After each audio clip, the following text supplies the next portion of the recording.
کہ کلام جو ہے وہ اس طرح سے کہہ سکتے ہیں کہ ڈیلی کاسٹ ہے.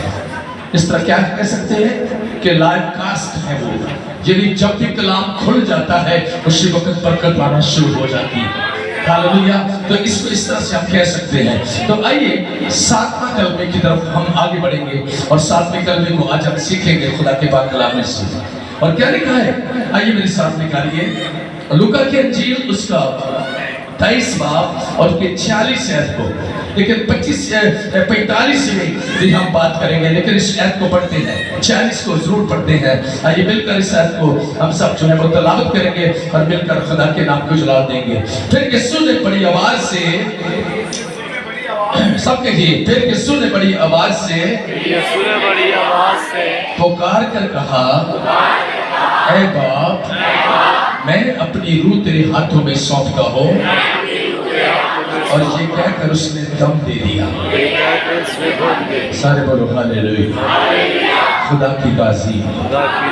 بڑا خوبصورت بلال نے بھی سکھایا، بتایا. جونیکے نے بھی، بیٹی ماریا نے بھی بڑا خوبصورت سکھایا اور ہم سب نے سیکھا ہے اور ہم سب نے ذکری طور پر. لیکن آج اس آیت سے تو میں چاہوں گا کہ 45 آیت کو بھی ہم پڑھیں گے اور اس کو سیکھیں گے. آج لکھا ہے کلام مقدس میں، یعنی 23 کی 45 اسی باب کی اوپر والی آیت جو ہے اس میں لکھا ہے، اور سورج کی روشنی جاتی رہی اور مقدس کا پردہ بیچ سے پھٹ گیا. یہ پھٹ گیا بیچ سے پردہ، جو درمیان میں پردہ تھا وہ کیا ہو گیا؟ پھٹ گیا. پردے کے پیچھے تب تک خدا تھا، یعنی ہم دیکھ نہیں سکتے تھے خدا کو. یعنی خدا کے ساتھ جدائی کس طرح سے ہوئی؟ جب انسان کی زندگی میں گناہ آیا تو خدا ان سے کیا ہو گیا؟ جدا ہو گیا. باغ عدن سے جیسے باہر آ گیا، پہلے وقت میں خدا ان سے باتیں کرتا تھا، لیکن جب گناہ آیا تو خدا نے حکم دیا کہ اس کو باغ عدن سے باہر نکال دو. اور باہر نکالنے کے بعد پھر خدا اس کو کبھی دکھائی نہیں دیتا تھا، بلکہ وہ یقینی طور پر تصورات سے ہم سب چیزوں کو دیکھتے ہیں. آج بھی دیکھتے ہیں ہم موجود، لیکن آج جب لوگ خدا کی راستہ بازی میں چلتے ہیں تو وہ خدا کو دیکھتے بھی ہیں. ہاللیلویا. خدا ان کے سامنے آ جاتا ہے، یسوع ان کے سامنے آ کر کھڑا ہو جاتا ہے، ان کے آنکھ سے باتیں کرتا ہے، ان سے کلام کرتا ہے. یہ کب ہوا ہے؟ جب وہ پردہ بیچ سے پھٹا ہے، اوپر سے نیچے تک وہ پردہ پھٹ گیا. اور اس پردہ کے پھٹنے سے جب کامل قربانی ہو گئی تو وہ پردہ پھٹ گیا. یعنی ہمارے گناہ کا کفارہ ہو گیا. ہمارے گناہ کا کفارہ دینے کی وجہ سے وہ پردہ جو ہے وہ پھٹ گیا، تاکہ ہم خدا کو دیکھ سکیں. ہاللیلویا. ہم خدا کو کیا کر سکیں؟ دیکھ سکیں. ہم اس لیے اس کی عبادت کرنے آئے ہیں کہ ہم خدا کو دیکھ سکیں. ہاللیلویا.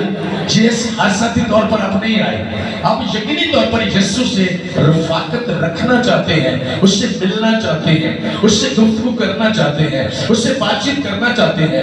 اپنی فیملی کے سارے میٹر جو ہیں وہ اپنی خداوند سے شیئر کرنا چاہتے ہیں. یہ معاملات ہے. یسوع میں جانتی ہو، یسوع میں جانتا ہو کہ تو سب کچھ کر سکتا ہے. ہاللیلویا.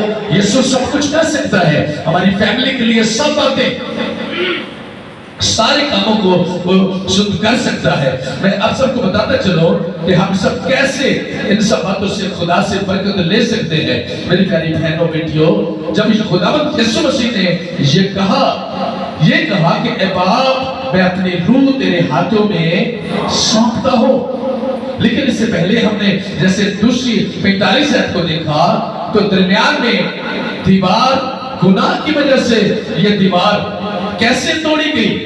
قربانی کی وجہ سے.